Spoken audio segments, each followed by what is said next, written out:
Hello everyone, welcome back to the channel. I'm Tom Worth Jr. And today, January 6th, we had the certification of the election of Donald Trump as president once again. Quite the different scene from 4 years ago, where over 1,000 people have been convicted of crimes related to trying to overthrow the government at the Capitol. And that, of course, was spearheaded by Donald Trump. And here he is, 4 years later, being the president-elect once again.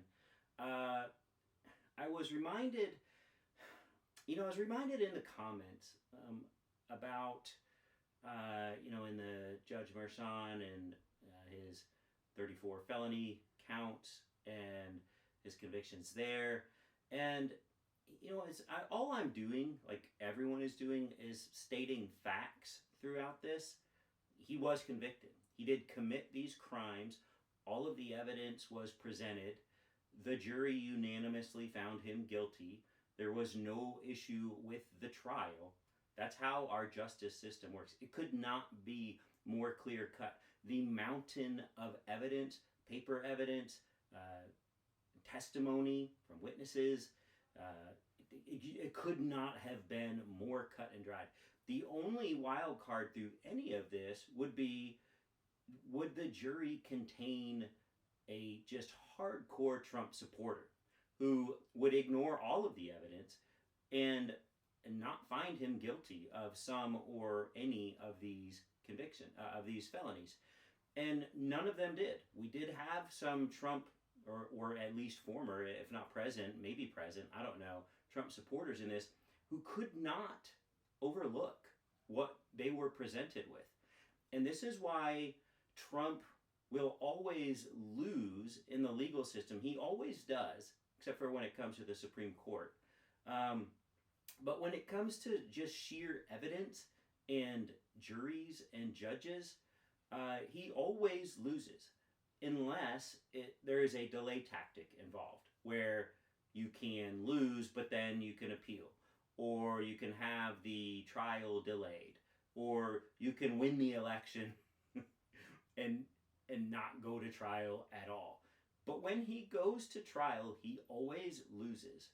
And this is a fact. This is a fact. And in the comments on my video about Trump being sentenced this Friday, but the sentence wouldn't be an actual prison time or a fine or anything at all, any actual punishment, but just you have to be sentenced in order for those felony convictions to actually be felony convictions. It's the completion of that process. So you commit the crimes as Trump did, and then you have the trial. You have the charges brought against you. You have the trial. You have all the evidence, all the testimony, all the judge instructions about what this crime actually is, and see if all the evidence and all the testimony meets those criteria for this to be a crime. And then the jury finds unanimously that yes, he did commit these crimes. There's no reasonable doubt here that he's absolutely 100%. There is no question committed these crimes. 34 out of 34. And then there has to be sentencing. And it doesn't matter what the sentencing is, but that's the final step in the process for the person to actually be a convicted felon. That's just how it works. It's weird because we've all been referring to him as a convicted felon for months now, but there was always this last step where now, not until you're actually sentenced are you actually a convicted felon. So that is what's happening Friday. And in my video discussing that, how I was glad to see that happen, because he cannot actually issue any punishment for Trump, but he can complete the process of him being a convicted felon. I was just suddenly thrust back into the 4 months of my life, or 3 months from August through November, with the Trump supporter nonsense. And it was just a parade of, this is a scam, this is a Democrat judge, this isn't a Democrat state, this is a Democrat jury, blah, blah, blah. And this is all they ever say. And the fact is, he committed these crimes, and he is a convicted felon, and he will be there for sentencing on Friday, whether that's virtual sentencing, whether he appears in person. I don't see him appearing in person unless it's to get in front of the cameras and bellyache about it before and after, which I think he would do. It's in New York, after all. I mean, he may be in New York anyway, who knows. He's always up for that. He's always up for the, no, I didn't do anything wrong. So he may well do that. He may well appear in person just to do that, knowing that he's not going to be let off in cuffs or anything like that. So I can't say I'm coming to peace with him being president. I never will. I never did before. I never will this time.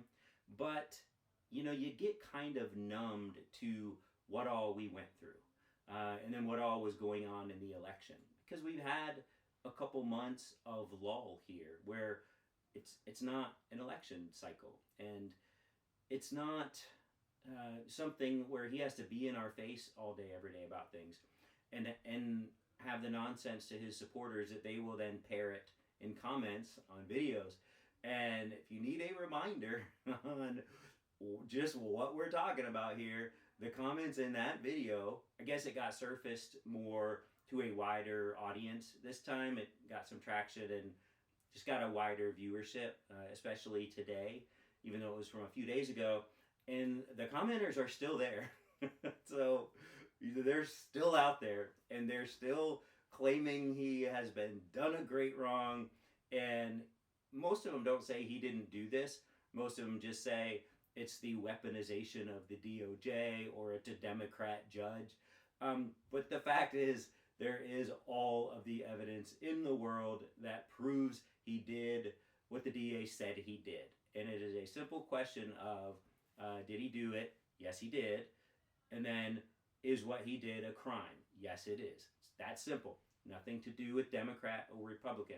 Now, I will concede that when you have a hardcore Trumper judge, like you do in, Judge Eileen Cannon in Florida, that judge does, in fact, result in Trump never going to trial. So in that sense, this judicial process can be politicized, but if and only if it is a hardcore Trump appointee. And yeah, in that instance, he's never going to face any trial even, let alone any punishment for it. So that's what they're relying on, is they need him to not even go to trial, because when he goes to trial, he always loses. And that's just the way it is. He is a criminal. His election has now been certified in the least dramatic, tied for the least dramatic January 6th proceedings of all time, tied with every single other one we've ever had, except for 4 years ago when Trump lost and he tried to overthrow the government. That's the only time any of us even knew that January 6th was a date of anything, unless you're maybe a constitutional scholar or something. Nobody even knew January 6th was a thing where a thing happened until Trump made it a thing. Total return to normalcy now, thanks to Kamala Harris, thanks to Joe Biden. And then I do honestly mean that. As many of you know, I am not a Democrat, far from it. I'm also not a Republican. I used to be what Republicans used to be. I'm not even that guy anymore. I think even if you took it back to what Republicans used to be, I can't say that I would be on board there either. So, like so many of us, I am a person who's not represented by any current political party in the United States. And so when you're faced with that, you have to choose. Well, you got to be one or the other when you have a major election, which we're going to have another one in a year and 10 months from now. Are you going to be on the side of the rule of law and on the side of the United States and on the side of the Constitution, or are you going to be on the side of organized crime family, Donald Trump? And the question is clear for many of us. It's a tough road because we still have X We still have Fox News. We still have Mark Zuckerberg and Facebook, Meta. We have Jeff Bezos seemingly going all in for Trump in a way he never did. He never liked Trump. And I know he still doesn't, but he has made the calculation since just before the election when it became obvious when he disallowed any endorsement by the Washington Post that he owns that he is going in for Trump.